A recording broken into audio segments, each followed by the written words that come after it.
If you're using AutoPlay Media Studio 5.0 Professional, you're not limited just to the objects that are available inside the application itself.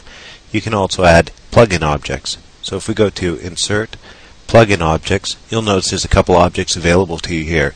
Now if you've installed extras, such as I have, you'll see a whole bunch here.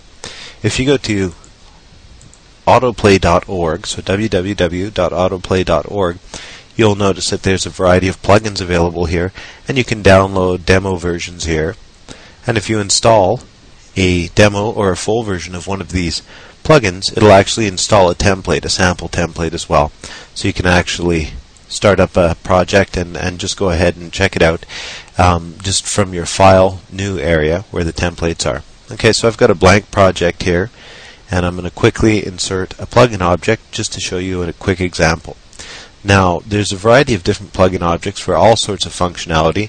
Here I'm going to choose the Shape plugin object because that's one that I know will be available to you in your default installation of AutoPlay Media Studio 5.0 Professional.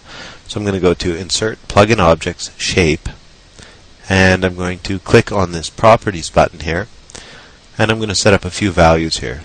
I'm going to leave it set to ellipse, and I'm going to change my outline color here to blue, and I'll set it to be 7 pixels, and I'm going to change my fill color here to be yellow, and I'm going to press OK and then press OK. As you can see here, I've created this object here using my Shape plugin.